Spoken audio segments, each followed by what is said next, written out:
Assalamualaikum warahmatullahi wabarakatuh. Nama saya Giwia Sekarsari, NIM 2019 1011 0311204. Di sini saya akan menjelaskan tentang pembunuhan bayi dan pengguguran kandungan. Yang pertama, pembunuhan bayi.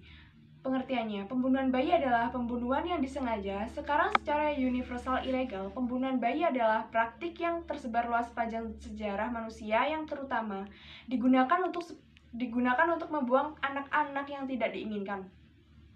Tujuannya adalah mengendalikan pertumbuhan populasi dan penyelamatan sumber daya agar tidak digunakan untuk keturunan yang lemah atau cacat. Bayi yang tak diinginkan biasanya ditinggalkan mati karena terpapar, tetapi di beberapa masyarakat mereka dibunuh secara manual oleh orang tuanya. Keberadaan anak seharusnya mampu dijaga sebagai anugerah dari Tuhan. Keberadaan anak pada dasarnya harus dilindungi, disayangi, dikasihi sebagai satu kesatuan anggota dalam keluarga. Perlindungan terhadap anak telah diatur di dalam Undang-Undang Nomor 35 Tahun 2014 tentang perubahan Undang-Undang Nomor 23 Tahun 2002 tentang perlindungan anak. Perlindungan anak diberikan sebagai wujud nyata untuk menjamin tumbuh kembang anak agar menjadi anak yang optimal dan maju dalam kehidupannya. Pembunuhan bayi oleh ibu kandungnya itu berbeda dengan pembunuhan pada umumnya. Baik terkait motif, cara, hubungan, korban dan pelaku, maupun pihak-pihak lain yang terkait. Oleh karena itu, tentang tindak pidana ini diatur secara khusus dalam KUHP. Demikian juga terkait dengan Undang-Undang Perlindungan Anak Nomor 35 Tahun 2014 tentang perubahan Undang-Undang Nomor 23 Tahun 2002 tentang perlindungan anak, Undang-Undang Kekerasan dalam Rumah Tangga Nomor 23 Tahun 2004 tentang penghapusan kekerasan dalam rumah tangga. Pembunuhan anak atau bayi. Jenis tindak pembunuhan bayi secara eksplisit diatur dalam ketentuan pasal 341, 342, dan 343 KUHP. Pembunuhan terhadap bayi yang diatur dalam ketiga pasal tersebut merupakan jenis pembunuhan yang paling khusus. Pembunuhan bayi pada dasarnya terdiri dari dua macam, yaitu pembunuhan bayi biasa dan pembunuhan bayi berencana. Yang pertama, pembunuhan bayi biasa. Hal ini diatur dalam pasal 341 KUHP yang bunyinya sebagai berikut. Seorang ibu yang karena takut akan ketahuan melahirkan anak pada saat anak dilahirkan atau tidak lama kemudian dengan sengaja merampas nyawa anaknya, diancam karena membunuh anak sendiri dengan pidana penjara selama-lamanya 7 tahun.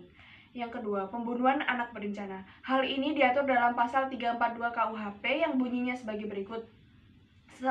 Seorang ibu untuk melaksanakan niat yang sudah ditentukan karena takut akan melahirkan anak pada saat anak dilahirkan atau tidak lama kemudian merampas nyawa anaknya, diancam karena melakukan pembunuhan anak sendiri dengan rencana dengan pidana paling lama 9 tahun. Di dalam pasal 340 KUHP yang berbunyi barang siapa sengaja dan dengan rencana lebih dahulu merampas nyawa orang lain, diancam karena pembunuhan dengan rencana dengan pidana mati atau pidana seumur hidup, atau selama waktu tertentu paling lama 20 tahun, di mana kedua pasal ini yang merupakan lex generalis, pasal 341 dan pasal 342, karena sesungguhnya pembunuhan bayi merupakan juga pembunuhan biasa. Pada penulisan ini, penulis khusus mengangkat tindak pidana pembunuhan bayi dalam pasal 341 KUHP. Tindak pidana pembuangan anak yang menyebabkan matinya anak diatur pula dalam pasal 341 KUHP dan pasal 342 KUHP. Pasal 341 KUHP berbunyi, seorang ibu yang karena takut akan diketahui bahwa ia melahirkan anak dengan sengaja menghilangkan nyawa anak pada saat itu dilahirkan atau tidak lama kemudian, diancam karena membunuh anak sendiri dengan pidana penjara paling lama 7 tahun. KUHP 371 sub 2 pasal 308, pasal 338, pasal 342 dan seterusnya, pasal 487.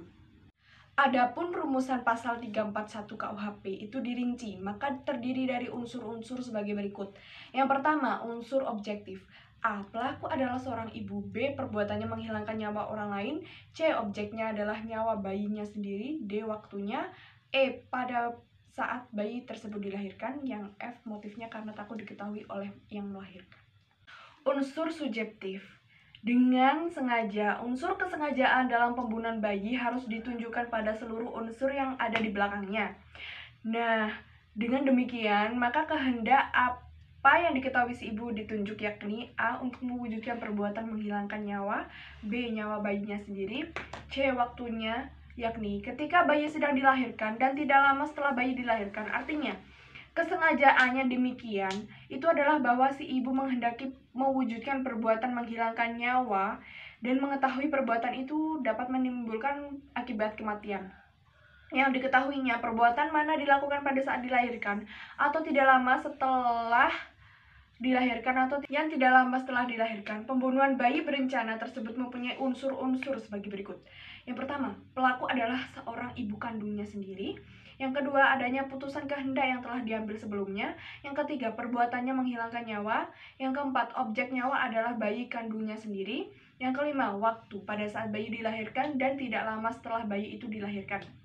Dan di sini saya akan menjelaskan tentang materi saya yang kedua, yaitu tentang pengguguran kandungan. Perbuatan aborsi yang dilarang ditunjukkan kepada buah kandung yang hidup, yaitu pembuat undang-undang menganggap bahwa hidup itu telah dimulai sejak pembuahan. Hukum tidak mempermasalahkan apakah dengan bertemunya 25 sel telah ada kehamilan atau tidak, dan hukum hanya menjelaskan bahwa kandungan tersebut telah mempunyai arti yuridis, sehingga mematikan atau membunuh buah kandungan dimasukkan dalam kejahatan terhadap nyawa calon manusia. Oleh sebab itu, abortus provocatus adalah bentuk apapun dilarang dalam bidang hukum. Abortus adalah berakhirnya suatu kehamilan sebelum janin dapat hidup di luar rahim ibunya. Menurut ilmu kedokteran, aborsi dapat terjadi karena spontan dengan secara buatan ditinjau dari kebijakan hukum di Indonesia. Aborsi diatur dalam Kitab Undang-Undang Hukum Pidana Pasal 283, 299, 346, 348, 349, 535, dan Kitab Undang-Undang Hukum Perdata Pasal 2 dan 1363. Dasar Hukum Aborsi. Undang-Undang Nomor 23 Tahun 1992 tentang Kesehatan Pasal 15 berbunyi, dalam keadaan darurat sebagai upaya menyelamatkan nyawa ibu hamil atau janinnya dapat dilakukan tindakan medis tertentu. Maka dalam pasal ini menyatakan bahwa boleh melakukan aborsi apabila adanya indikasi medis sebagai upaya penyelamatan nyawa ibu hamil. Kemudian dalam Undang-Undang Kesehatan Nomor 36 Tahun 2009 pasal mengenai aborsi ini lebih dipertegas lagi. Dalam pasal 75 ayat 1 dinyatakan dengan tegas bahwa setiap orang dilarang melakukan aborsi. Adapun jenis-jenis aborsi, yang pertama yaitu aborsi buatan, yaitu aborsi yang dilakukan dengan sengaja atas dasar alasan medis guna menyelamatkan jiwa si ibu hamil, dan bersifat aborsi provocatus criminalis yang dilakukan atas kesengajaan dengan maksud yang tidak baik atau bersifat kejahatan. Tanpa indikasi medis biasanya dilakukan pada kehamilan di kalangan remaja di luar nikah. Aborsi buatan atau disebut terminasi kehamilan memiliki dua macam, yaitu yang pertama bersifat legal. Aborsi legal dilakukan oleh tenaga kesehatan atau tenaga medis yang berkompeten berdasarkan indikasi medis dan dengan persetujuan ibu hamil atau suami. Aborsi legal sering juga disebut aborsi buatan atau pengguguran dengan indikasi medis. Meskipun demikian, tidak setiap tindakan aborsi yang sudah mempunyai indikasi medis ini dapat dilakukan aborsi pembuatan.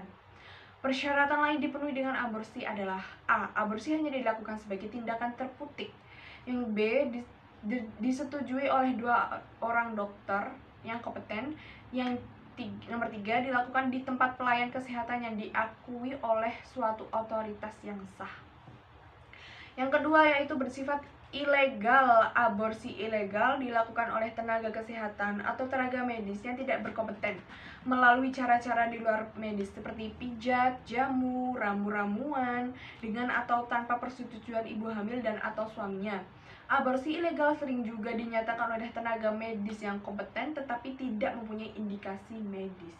Bentuk-bentuk mengenai perwujudan delik aborsi atau pengguguran kandungan akan diuraikan di bawah ini. Yang pertama, pengguguran dan pembunuhan kandungan yang dilakukan sendiri. Jenis tindak pidana ini diatur dalam ketentuan pasal 346 KUHP yang menyatakan seseorang wanita yang sengaja menggugurkan atau mematikan kandungannya atau menyuruh orang lain untuk itu diancam dengan pidana paling lama 4 tahun berdasarkan perumusan pasal 346 KUHP di atas. Maka dapat disimpulkan bahwa unsur-unsur dalam tindak pidana pengguguran kandungan dalam pasal 346 KUHP terdiri dari unsur objektif dan unsur subjektif. Unsur objektif terdiri dari unsur menggugurkan atau mematikan atau menyuruh orang lain menggugurkan atau menyuruh orang lain mematikan kandungannya sendiri. Dan unsur subjektif terdiri dari menggugurkan kandungannya, mematikan kandungan, menyuruh orang lain menggugurkan kandungannya, dan menyuruh orang lain untuk mematikan kandungannya. Yang kedua, pengguguran atau pembunuhan kandungan yang dilakukan oleh orang lain tanpa persetujuan orang yang mengandung. Jenis tindak pidana pengguguran atau pembunuhan kandungan yang dilakukan oleh orang lain tanpa persetujuan orang yang mengandung diatur dalam ketentuan pasal 347 ayat 1 dan 2 KUHP yang menyatakan 1. Barang siapa dengan sengaja menggugurkan atau mematikan kandungan seorang wanita tanpa persetujuan diancam dengan pidana penjara paling lama 12 tahun. Yang kedua, jika perbuatan itu mengakibatkan matinya wanita tersebut dikenakan pidana penjara paling lama 15 tahun. Yang ketiga yaitu pengguguran atau pembunuhan kandungan atas persetujuan dari wanita yang mengandung. Pengguguran atau pembunuhan kandungan yang diatur dalam pasal 348 KUHP terjadi atas persetujuan dalam wanita yang mengandung. Semenjak pengguguran atau pembunuhan yang diatur dalam pasal 347 KUHP terjadi tanpa persetujuan dari wanita yang mengandung atau ibunya dari si bayi. Yang keempat, pengguguran atau pembunuhan kandungan yang dilakukan oleh orang lain yang mempunyai kualitas tertentu dengan tindak pidana diatur dalam pasal 349 KUHP. Tindak pidana dalam pasal ini tidak dapat dilakukan oleh setiap orang, sebab perilaku dalam tindak pidana ini haruslah orang yang mempunyai kualitas tertentu. Dalam hal ini, dokter, bidan, atau juru obat. Dokter, bidan, dan juru obat adalah pribadi yang melekat pada subjek hukum atau subjek delik. Contoh kasusnya seperti yang terjadi di Boyolali. Polres Boyolali resmi menahan Rene Eka Saputri 19 tahun dan Arin Sugesti 33 tahun. Keduanya telah ditetapkan sebagai tersangka dalam kasus aborsi. Kondisi Reni yang melakukan aborsi dan sempat dirawat di Rumah Sakit Ashifa Sambi saat ini sudah sehat. Reni dibawa petugas ke Polres Boyolali Kamis tanggal 4 bulan 1 2018 sore. Namun kedua tersangka tersebut penahannya dititipkan ke rumah tahanan Rutan Boyolali karena di Rutan Boyolali ada blok tahanan khusus untuk perempuan. Assalamualaikum warahmatullahi wabarakatuh. Perkenalkan, nama saya Wulan Agnes Silviansyah Grandis, NIM 2019-209. Di sini saya akan menjelaskan tentang tindak pidana penganiayaan. Jadi, penganiayaan dalam tatanan hukum termasuk suatu kejahatan, yaitu suatu perbuatan yang dapat dikenai sanksi oleh undang-undang. Untuk menyebut seseorang telah melakukan penganiayaan, maka orang itu harus mempunyai kesengajaan dalam melakukan suatu perbuatan untuk membuat rasa sakit pada orang lain atau luka pada tubuh orang lain, ataupun orang itu dalam perbuatannya merugikan kesehatan orang lain. Jadi, unsur delik penganiayaan adalah kesengajaan yang menimbulkan rasa sakit atau luka pada tubuh orang lain dan sifatnya melawan hukum. Selanjutnya, saya akan membahas tentang macam-macam dan unsur-unsur penganiayaan menurut Kitab Undang-Undang Hukum Pidana. Yang pertama yaitu tindak pidana penganiayaan biasa. Penganiayaan biasa yang dapat juga disebut dengan penganiayaan pokok atau bentuk standar terhadap ketentuan pasal 351 KUHP yang dirinci atas: A. Penganiayaan diancam dengan pidana penjara paling lama 2 tahun 8 bulan atau pidana denda paling banyak Rp4.500. Yang B.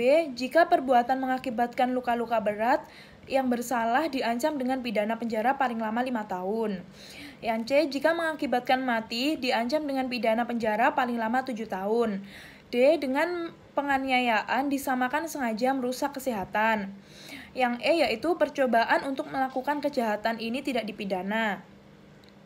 Unsur-unsur dalam penganiayaan biasa yaitu unsur subjektif, adanya kesengajaan. Unsur objektifnya yaitu adanya akibat perbuatan yang menyebabkan rasa sakit pada tubuh, luka-luka pada tubuh, serta mengakibatkan kematian.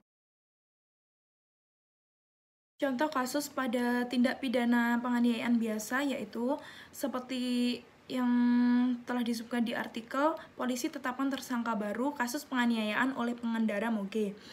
Jadi, Kepolisian Resort Bukit Tinggi, Sumatera Barat menetapkan satu tersangka baru dalam kasus dugaan penganiayaan prajurit TNI oleh sejumlah pengendara motor gede. Ia menjelaskan pelaku TS ini mendorong korban sampai terjatuh dan hal ini diperkuat dengan sejumlah saksi dan adanya rekaman video CCTV. Sebelumnya, polisi telah menetapkan 4 pengendara moge tersangka penganiayaan prajurit TNI tersebut. Ia mengatakan awalnya polisi menetapkan 2 pelaku, yakni BS berumur 18 tahun dan MS berumur 49 tahun. Setelah dilakukan pengembangan, ada 2 tambahan tersangka, yaitu HS dan JA yang berumur 48 tahun dan 26 tahun. Ia menerangkan tersangka HS ini didapati melakukan pemukulan terhadap korban sebanyak 3 kali berdasarkan keterangan saksi dan video CCTV. Kedua pengendara yang ditetapkan sebagai tersangka itu adalah MS dan B dijerat pasal 170 KUHP Junsto dan pasal 351 KUH pidana tentang penganiayaan. Yang kedua yaitu penganiayaan ringan. Hal ini diatur dalam pasal 352 KUHP yang bunyinya sebagai berikut. A. Kecuali yang tersebut dalam pasal 353 dan 356, maka penganiayaan yang tidak menimbulkan atau halangan untuk melakukan pekerjaan, jabatan, atau pencarian diancam sebagai penganiayaan ringan dengan pidana penjara paling lama 5 bulan atau pidana denda paling banyak Rp4.500. Pidana dapat ditambah sepertiga bagi orang yang melakukan kejahatan itu terhadap orang yang bekerja padanya atau menjadi bawahannya. B. Percobaan untuk melakukan kejahatan ini tidak dipidana.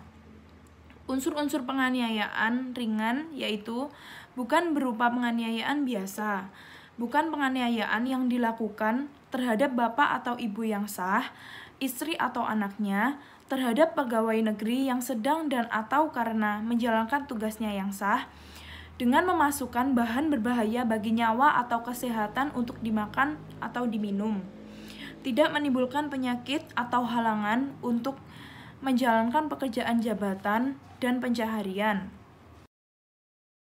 Contoh kasus penganiayaan ringan yaitu pemukulan yang dilakukan oleh Mustafa kepada salah satu mahasiswa Fakultas Hukum Unsyah.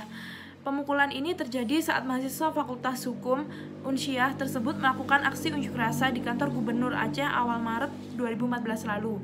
Dalam persidangan ini, Hakim Makaroda Afat menghukum Mustafa 1 bulan penjara dengan masa percobaan 2 bulan dan menetapkan biaya perkara sebesar Rp2.000. Hakim menyatakan Mustafa terbukti melanggar pasal 352 Kitab Undang-Undang Hukum Pidana atau KUHP. Yang ketiga yaitu penganiayaan yang direncanakan terlebih dahulu. Hal ini diatur oleh pasal 353 KUHP yang bunyinya sebagai berikut. A. Penganiayaan dengan rencana terlebih dahulu diancam dengan pidana penjara paling lama 4 tahun. B. Jika perbuatan itu mengakibatkan luka-luka berat, yang bersalah dikenakan pidana penjara paling lama 7 tahun. Yang C. Jika perbuatan itu mengakibatkan kematian, yang bersalah diancam dengan pidana penjara paling lama 9 tahun. Unsur penganiayaan berencana yang pertama yaitu unsur subjektif. Unsur subjektifnya yaitu direncanakan terlebih dahulu sebelum perbuatannya dilakukan. Unsur objektifnya yaitu mengakibatkan kematian dan mengakibatkan seseorang mengalami luka-luka berat. Penganiayaan dapat dikualifikasikan menjadi penganiayaan berencana jika memenuhi syarat-syarat. A. Pengambilan keputusan untuk berbuat suatu kehendak dilakukan dalam suasana batin yang tenang. B. Sejak timbulnya kehendak atau pengambilan keputusan untuk berbuat sampai dengan pelaksanaan perbuatan ada tenggang waktu yang cukup sehingga dapat digunakan olehnya untuk berpikir antara lain resiko apa yang akan ditanggung, bagaimana cara dan alat apa, serta bila mana saat yang tepat untuk melaksanakannya. Bagaimana cara menghilangkan jejak? Yang C. Dalam melaksanakan perbuatan yang telah diputuskan, dilakukan dengan suasana hati yang tenang. Yang keempat yaitu jenis penganiayaan berat. Hal ini diatur oleh pasal 354 KUHP yang bunyinya sebagai berikut. Barang siapa sengaja melukai berat orang lain, diancam karena melakukan penganiayaan berat dengan pidana penjara paling lama 8 tahun. Jika perbuatan itu mengakibatkan kematian, yang bersalah diancam dengan pidana penjara paling lama 10 tahun. Nah, unsur-unsur penganiayaan berat yang pertama yaitu unsur subjektif, karena adanya kesalahan berupa kesengajaan, terus perbuatannya melukai secara berat, objeknya yaitu tubuh orang lain. Akibatnya mengakibatkan luka berat. Apabila dihubungkan dengan unsur kesengajaan, maka kesengajaan ini harus sekaligus ditujukan baik terhadap perbuatannya, misalnya menusuk dengan pisau, maupun terhadap akibatnya, yaitu luka-luka berat. Nah, contoh kasus penganiayaan berat ini yaitu seperti sudah tersebutkan di artikel tersebut bahwa pelaku penganiayaan tertangkap, keluarga korban minta hukum berat. Pelaku ini sebenarnya sudah menjadi buronan sejak 1 tahun pasca kejadian. Nah, polisi berhasil mengendus keberadaan pelaku di tempat persembunyiannya yaitu di daerah Talang Betutu. Polisi menjelaskan bahwa antara pelaku dan korban sebelumnya terlibat perkelahian dengan kakak korban. Saat itu, korban bertanya kepada tersangka siapa yang ia rebut. Pelaku emosi dan tidak bisa menahan amarah sehingga nekat melakukan pembacokan muka korban yang mengenai mata korban sebanyak 1 kali dengan menggunakan senjata tajam jenis pedang. Atas kejadian tersebut, korban mengalami luka bacok yang mengenai mata sebelah kiri dan hidung korban yang mengakibatkan buta permanen. Kapolres Tabes Kombes Pol Anom Setiaji didampingi Kasat Reskrim Polres Tabes Palembang AKBP Nuryono mengatakan ditangkapnya pelaku karena melakukan aksi tindak pidana penganiayaan berat sebagaimana dimaksud dalam pasal 354 KUHP terhadap korban yaitu Fahmi Ditito. Yang kelima yaitu penganiayaan berat dan berencana. Penganiayaan berat dan berencana dimuat dalam pasal 355 KUHP yang rumusannya adalah sebagai berikut. A. Penganiayaan berat yang dilakukan dengan rencana terlebih dahulu diancam dengan pidana penjara paling lama 12 tahun. Jika perbuatan itu mengakibatkan kematian, yang bersalah diancam dengan pidana penjara paling lama 15 tahun. Unsur penganiayaan berat dan berencana yaitu unsur subjektifnya, kesengajaan dan direncanakan. Unsur objektifnya yaitu mengakibatkan luka berat dan mengakibatkan kematian. Contoh kasusnya yaitu saat mahasiswa Angkatan 1 berkumpul, ketiga terdakwa memukul Dimas Dikita Handoko sebanyak 4 kali di bagian ulu hati menggunakan tangan kanan. Mendapat pukulan keras, korban jatuh dengan posisi kepala membentur lantai sehingga tak sadarkan diri. Melihat korban pingsan, para terdakwa mencoba menolong korban dengan mencipratkan air ke muka korban dan memberikan obat masuk angin. Karena tak kunjung sadarkan diri, para terdakwa membawa korban ke rumah sakit pelabuhan. Saat itu, Dimas Handoko meninggal dunia. Ketiga terdakwa diancam pidana pasal 355 ayat 2 KUHP pasal 55 ayat 1 KUHP terkait penganiayaan yang dilakukan secara berencana mengakibatkan kematian dan ancaman pidana maksimal 15 tahun penjara. Ada juga penganiayaan terhadap orang-orang yang berkualitas tertentu. Hal ini diatur dalam pasal 356 yang bunyinya sebagai berikut. A. Pidana yang ditentukan dalam pasal 351, 353, 354, dan 355 dapat ditambah dengan sepertiga. B. Bagi yang melakukan kejahatan itu terhadap ibunya, bapaknya yang sah, istrinya, atau anaknya. C. Jika kejahatan itu dilakukan terhadap seorang pejabat ketika atau karena menjalankan tugasnya yang sah. D. Jika kejahatan itu dilakukan dengan memberikan bahan yang berbahaya bagi nyawa atau kesehatan untuk dimakan atau diminum. Baik, terima kasih. Sekian video penjelasan dari kami. Bila ada salahnya mohon dimaafkan. Terima kasih. Wassalamualaikum warahmatullahi wabarakatuh.